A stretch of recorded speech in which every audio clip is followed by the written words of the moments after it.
Здравствуйте, уважаемые коллеги!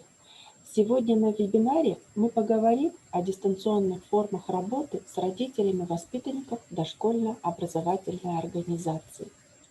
Для того, чтобы было более удобно воспринимать информацию, я сейчас запущу показ слайдов.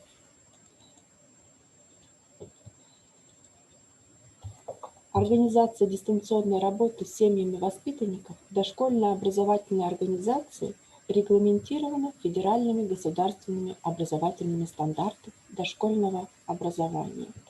Эти стандарты расширяют права семьи на получение информации об образовательной организации, о той программе, которая реализуется в этой организации, и о возможностях образовательной системы дошкольного образования в целом.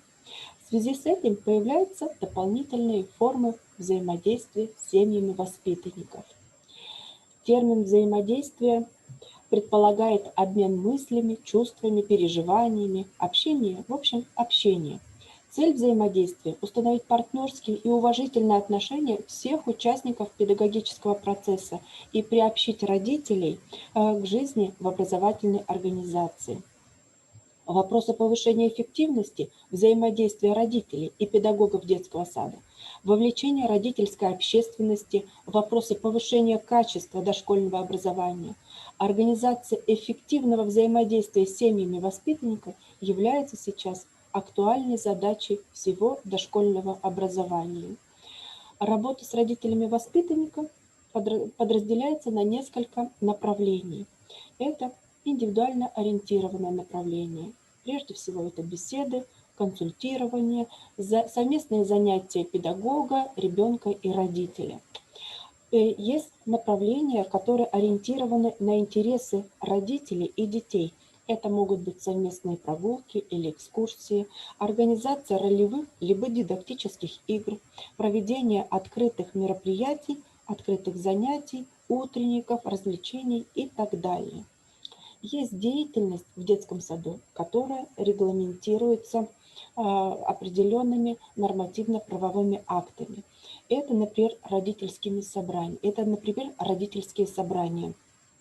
Родительские собрания, присутствие на которых всех родителей или законных представителей регламентируется Федеральным законом об образовании в Российской Федерации.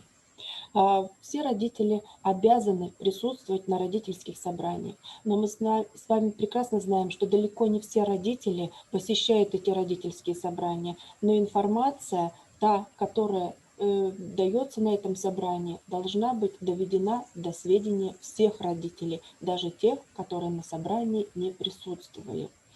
Одной из форм регламентации деятельности дошкольного образования с родителями это является необходимость оформления информационных стендов.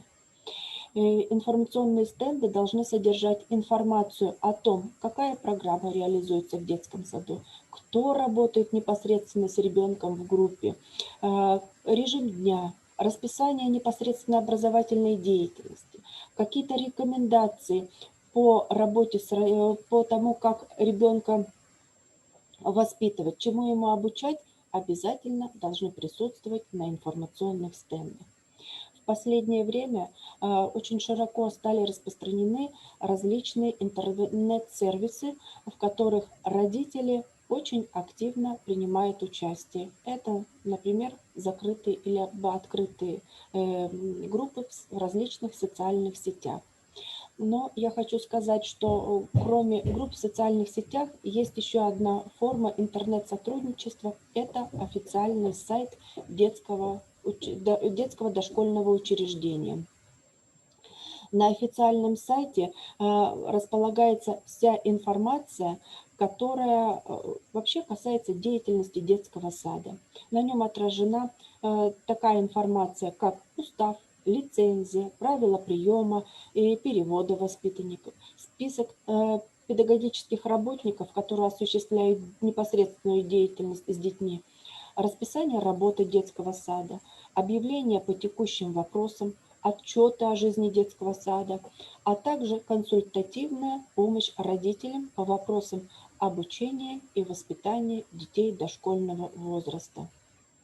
На сайте педагогические работники могут давать самые различные консультации для родителей всех воспитанников. Кроме того, сайт содержит информацию по вопросам, не только по вопросам воспитания и образования ребенка, но и содержит информацию о том, что нового в законодательстве, в образовательном законодательстве действует на сегодняшний день.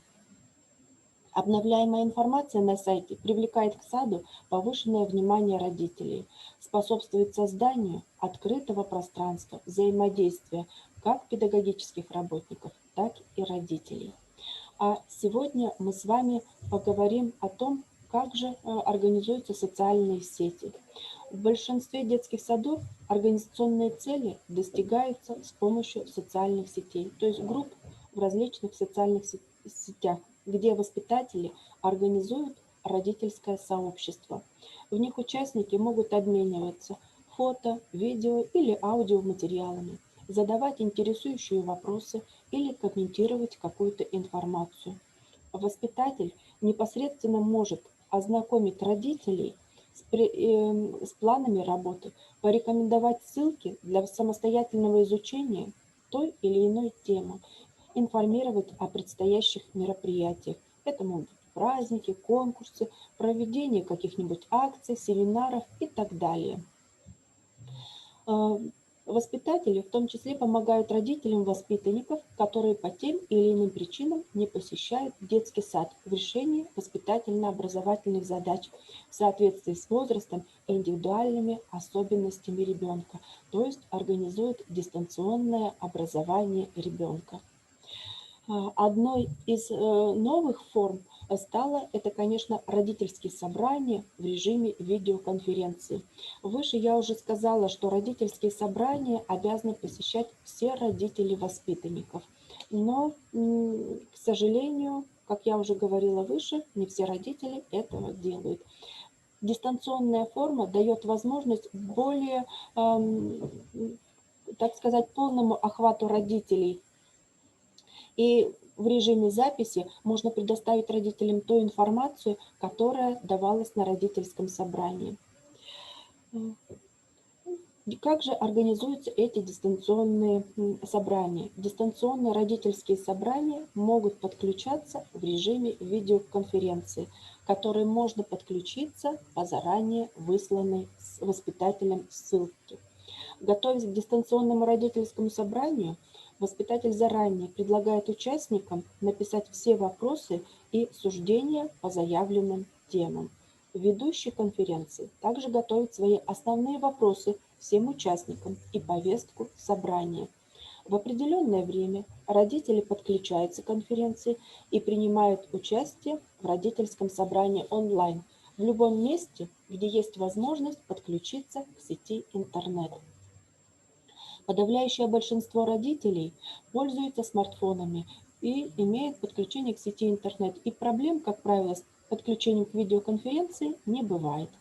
В онлайн-формате родители получают информацию в соответствии с повесткой собраний и с помощью переписки в чате или словесно могут задать интересующие вопросы. Я хочу познакомить вас с несколькими сервисами в сети интернет, которые предлагают видеоконференции. Например, очень популярный сервис – это Skype. Давайте посмотрим, подходит ли Skype для того, чтобы проводить видео, то есть родительские собрания в дистанционном формате. В сервисе Skype можно до 50 человек подключать в режиме видеозвонка. Эти файлы хранятся до 30 дней. Можно совместно пользоваться экраном, но этот сервис имеет и недостатки. Это, во-первых, он требует загрузки, чтобы у каждого пользователя был загружен этот сервис, и нет технической поддержки. Следующий наиболее популярный сервис, интернет-сервис, это площадка Zoom. Это провайдер видеоконференций, который в свое время привлек огромное количество пользователей. И вот что предлагает бесплатная версия. Можно подключать до 100 участников, до 40 минут записи до 40 минут конференции. И есть служба поддержки. Я хочу сказать, что в нашем детском саду уже есть опыт проведения дистанционных родительских собраний на интернет-сервисе Zoom. И хочу сказать, что, как правило, эти родительские собрания проходили довольно-таки успешно. А сейчас давайте мы с вами поговорим о другой форме интернет-взаимодействия с родителями, даже не интернет-взаимодействия с родителями, а такого дистанционного взаимодействия с родителями. Это может быть и онлайн-анкетирование родителей. Что же сюда входит в онлайн-анкетирование родителей? Сюда можно сделать самые различные анкеты, опросы родителей-воспитанников по самым интересующим вас вопросам. Это могут быть как большие анкетки, очень серьезные, например, на удовлетворение качеством образовательного процесса. Выявляете удовлетворенность участников. Как же родители, довольны ли деятельностью детского сада или есть какие-то предложения, просьбы или даже претензии к детскому саду. Так и можно провести очень коротенькие опросы по очень таким организационным темам. Например, в какой форме захотели бы родители воспитанников, чтобы их детишки посещали физкультурные занятия в детском саду. А с помощью каких сервисов можно проводить такие онлайн-опросы, я вам сейчас перечислю. Во-первых, если вы хотите провести большое анкетирование, то это, конечно, лучше использовать сервис Google Форма, который дает возможность делать довольно-таки объемные анкетки и дает возможность для обратной связи с родителями воспитанников. То есть родители могут написать свои пожелания и предложения. И к тому же этот сервис автоматически подсчитывает результаты анкетирования и выводит даже такие результаты. То есть можно посмотреть, как ответил тот или иной человек на анкетку, и можно полностью подсчитать в процентном соотношении степень удовлетворенности участников образовательным процессом. Дальше давайте мы посмотрим, что же нового происходит с родителями, то есть что же нового происходит во взаимодействии с родителями воспитанников, используя стендовую информацию.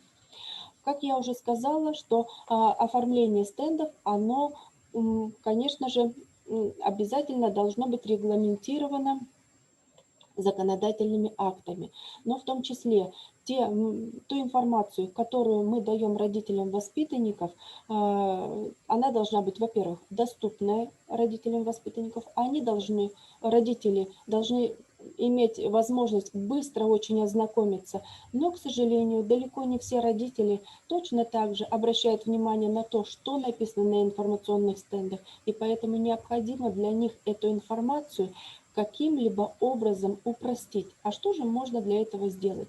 Например, если воспитатель может дать какую-то консультацию для родителей, но только родители не имеют возможности или, например, не имеют времени ознакомиться с этой информацией в детском саду, эту информацию можно закодировать.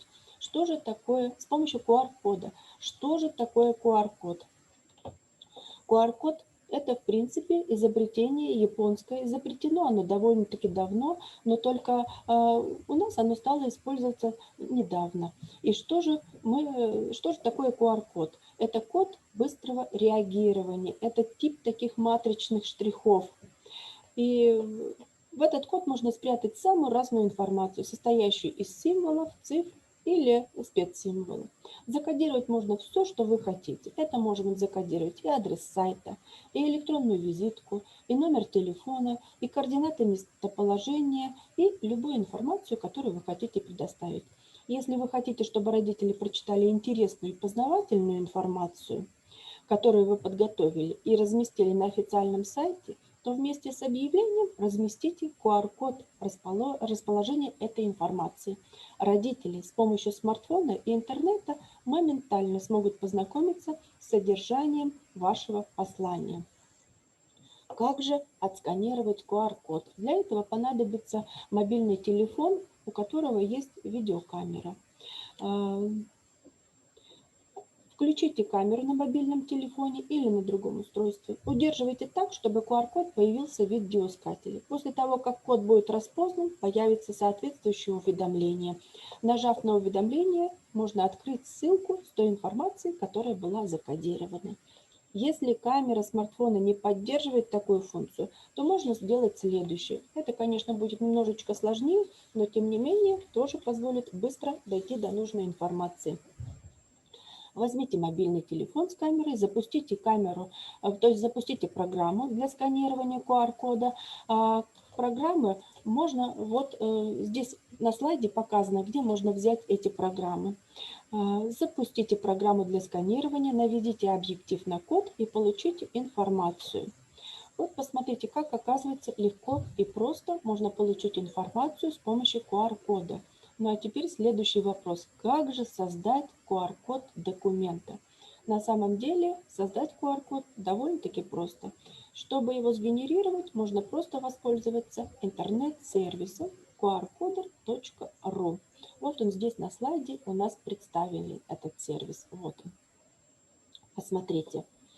Что же нужно сделать? Загрузите документ или необходимую информацию на сайт или в группу страницы в социальных сетях. Ну вот, например, как здесь показано. Посмотрите, вот здесь стажировочная площадка. Дальше скопируйте адрес.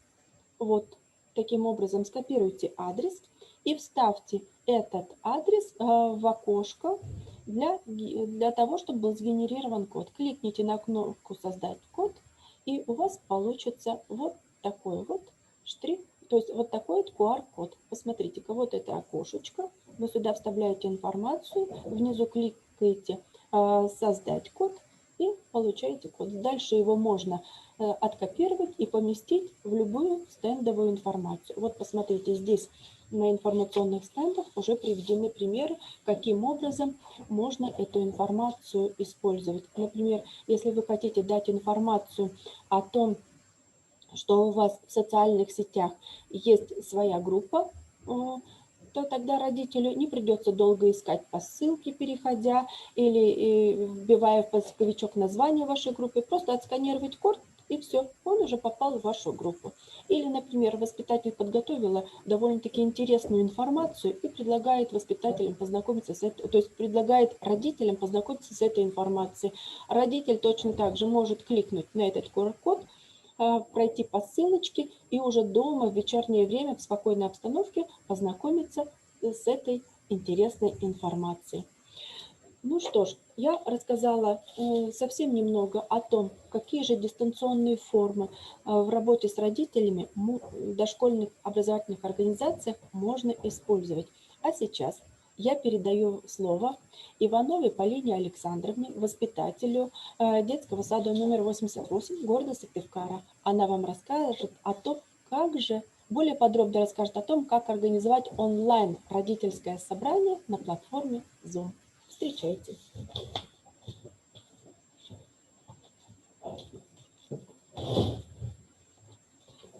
Добрый день, уважаемые коллеги. И сегодня я хочу вам представить тему онлайн-родительское собрание на платформе Zoom.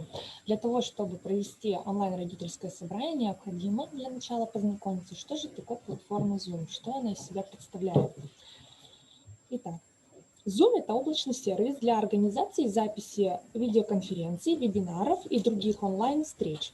Бесплатная версия позволяет проводить конференции численностью до 100 человек и длительностью до 40 минут. Воспользоваться сервисом может любой владелец компьютера, планшета или мобильного телефона. С помощью всего нескольких кликов мыши можно устраивать виртуальную встречу как в аудио, так и в видеоформате. Для того, чтобы организовать конференцию, необходимо зайти на сайт Zoom и создать бесплатную учетную запись. Ссылка на платформу представлена на слайде. Следующий шаг – это мы скачиваем приложение Zoom на компьютер или любое мобильное устройство. Также обязательно заполняем профиль и добавляем свою фотографию. Пройдя авторизацию, получаем доступ к различным действиям в приложении. Можно запланировать и создать собственную конференцию, включать демонстрацию экрана, а также присоединяться к любой встрече, организованной другими пользователями программы. Так мы выступаем организаторами конференции, поэтому мы заходим в раздел «Конференции». Здесь мы видим личный идентификационный номер, который присваивается каждому пользователю после регистрации. Отправляем его всем, кого мы хотим видеть на своей онлайн-встрече. Чтобы пригласить других участников, копируем личный идентификатор с помощью специальной кнопки «Копировать приглашение» и рассылаем его любым удобным способом. Так приглашенный в один клик получит всю необходимую информацию о встрече, включая идентификационный номер, пароль, дату и время встречи и другие необходимые детали. Как сделать копировать приглашение в конференцию, можно также посмотреть на слайде. И затем мы запускаем конференцию, открываем приложение, которое мы скачали на свой компьютер или мобильное устройство. Так у нас выглядит видеоконференция. Здесь у нас общение происходит с помощью веб-камеры. Также есть чат, доска для записей, функция демонстрации экрана и возможность записи конференции на компьютер. То есть таким образом Zoom позволяет быстро собрать большое количество участников на одной площадке для решения различных задач. Кроме этого, присоединиться к конференции, организованной другими участниками, тоже очень просто. Если вам прислали ссылку, достаточно кликнуть на нее и ввести набор цифр идентификатора. Можно подключиться к встрече из приложения, введя идентификатор конференции или название личной ссылки. Организатор конференции также может демонстрировать участникам свой экран, включать и выключать видеотрансляцию, общаться в чате и записывать встречу полностью или частично на свой компьютер. Для этого нажимаем на кнопочку демонстрации экрана и выбираем, например, презентацию. После проведения собрания обязательно завершаем конференцию для всех. На слайде как раз представлены документы. Мы выбираем один единственный, который нам необходим, это презентация. И далее уже мы запускаем демонстрацию экрана, где мы наблюдаем титульный лист презентации. Так можно провести онлайн-родительское собрание на платформе Zoom. Это достаточно просто и очень интересно. Далее передаю слово Мезенцевой Регине Андреевне, которая вам представит тему использования видеороликов в работе с детьми.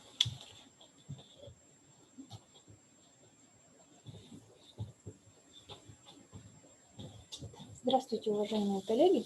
И сегодня мы поговорим об использовании видеороликов в работе с детьми. Как известно, по данным ЮНЕСКО человек запоминает 12% услышанного, 25% увиденного, а при аудиовизуальном восприятии усваивается до 65% информации. Следовательно, привлечение всех органов чувств ведет к исключительному росту степени усвоения материала по сравнению с традиционными методами. Занятие с использованием видеоматериалов является наиболее интенсивной формой обучения, так как соблюдается основной принцип обучения – наглядность, что обеспечивает оптимальное усвоение материала детьми, повышает эмоциональное восприятие, развивает пространственное воображение и все виды мышления у детей. Учебные видеоматериалы – это современная эффективная форма представления учебной информации. Видеоматериалы способствуют лучшему пониманию различного рода информации за счет повышения информационной плотности, степени восприятия, эмоциональной насыщенности. Особенности видеоматериалов важны для педагогического процесса. Первое – это наглядность. Видеоматериалы отличаются визуализацией материала, его оживлением, возможностью представить наглядно те явления и процессы, которые невозможно продемонстрировать иными способами. Например, можно посетить музей, не покидая детский сад, понаблюдать за жизнью диких животных. Второе – динамичность. Подвижность показываемых кадров способствует усилению внимания, вызывает интерес и делает разнообразным процесс передачи информации. И третье – это власть над пространством и временем. Видеоматериалы дают возможность перемещаться в другие страны, города, в другие эпохи. Безусловно, использование видеоматериалов делает процесс обучения более живым и интересным и повышает мотивацию. Видеоматериалы используются для объяснения сложного, когда другие форматы менее информативны и понятны. Например, Вот почему снежинки разные, или почему мы так любим сахар. Демонстрации того, что недоступно глазу, например, внутреннее устройство, объекты микромира, например, знакомство с микробами, которые обитают у нас на руках. И придание большей реалистичности и усиление эмоционального воздействия, например, шум дождя.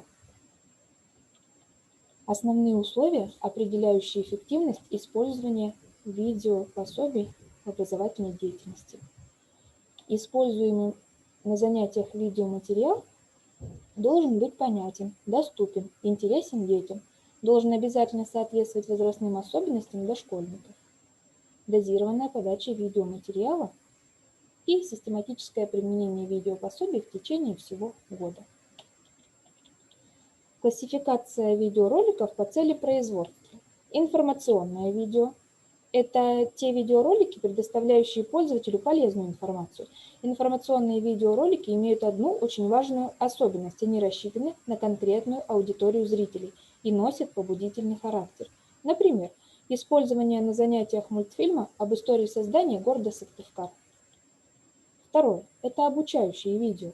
Это видеоролик, обучающий зрителей чему-либо. Например, демонстрация видеоматериала о том, как нарисовать одуванчик.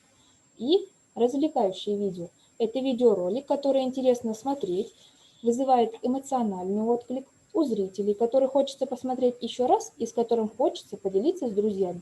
Например, создание видеофильма о жизни детей в детском саду. Он покажет родителям об интересных и насыщенных днях детей в детском саду, особенности режимных моментов, занятий, прогулок. Такие видеоролики вызывают у родителей неподдельный интерес и массу положительных эмоций. Преимущество использования таких видеороликов в детском саду в сравнении с стандартными презентациями в том, что они способны дать намного более сильный эмоциональный эффект, надолго отложиться в памяти детей, а главное – получить педагогам максимально эффективную обратную связь. Возрастные особенности дошкольников в работе с видеофильмами. Вот, например, к 4-5 годам ребенок начинает понимать короткие кинорассказы. Так же, как в младшей группе, просмотр должен сопровождаться словами воспитателя. Перед просмотром воспитатель проводит подготовительную работу, организует наблюдения, экскурсии, связанные с содержанием фильма, читает детям книги. В работе с детьми старшего дошкольного возраста используются все виды фильмов, но основное место занимают озвученные фильмы. Так же, как в средней группе, детей готовят к их восприятию. Непосредственно перед просмотром проводят короткую вступительную беседу, привлекая внимание к основной идее фильма, его содержанию. В ходе беседы задают вопросы, ответы на которые предлагается найти в фильме. После просмотра проводится беседа, цель которой – выделить наиболее значимые по содержанию и воспитательному воздействию фрагменты. Поскольку после первого просмотра, как правило, многие важные моменты не воспринимаются детьми, организуется повторный просмотр, также с предварительной беседой. Далее необходимо продолжить работу по освоению содержания фильма, используя его рассказ и рисование. В своей работе мы используем несколько программ, но предпочтение отдаем бесплатной программе Windows Live Movie Maker. Киностудия Windows Live – мощный и функциональный инструмент от компании Microsoft, с помощью которого можно создавать фильмы, эффективные видеоклипы из фотографий и видео. Пользователь может добавлять красочные эффекты, переходы, накладывать аудиодорожки, заголовки и другое. Готовые проекты можно записывать на оптические носители, передавать по электронной почте, сохранять фильмы для мониторов с высоким разрешением, а также для различных мобильных устройств. Публиковать видео в сети интернет, и ссылка для того, чтобы скачать данную программу, у нас находится ниже на слайде. В данной программе можно редактировать видео, соединять несколько в одно, добавлять картинки, фотографии, создавать фотоальбом. Для записи аудио используется диктофон, или также можно добавить уже готовый вариант. Для более интересной смены видеороликов или фотографий имеется вкладка «Анимация». Всего разновидностей анимации около 20. Каждый выбирает свой вариант. Можно использовать кнопку «Применить ко всем», чтобы везде создавался примерно одинаковый эффект. Также имеется вкладка «Правка». К примеру, при редактировании видео пользователю доступны следующие действия: изменение скорости, уменьшение или увеличение громкости, обрезание, разбивание на мелкие элементы и так далее. Таким образом, проведя небольшой итог, выделим ключевые особенности данной программы. Первое – это поддержка различных форматов. Второе – возможность добавления текста, переходов, эффектов, звукового сопровождения, редактирование аудио и видео, импорт фотографий и видео с камеры прямо в программу, функция предварительного просмотра, которая позволяет мгновенно оценить действие накладываемых спецэффектов и анимационных переходов, и возможность записывать видео высокой четкости, и самое главное – публикация проектов в сети интернет. Уважаемые коллеги, мы представили несколько форм дистанционного взаимодействия с родителями. Надеемся, что эта информация будет для вас полезной в вашей работе, а мы желаем вам творческих успехов.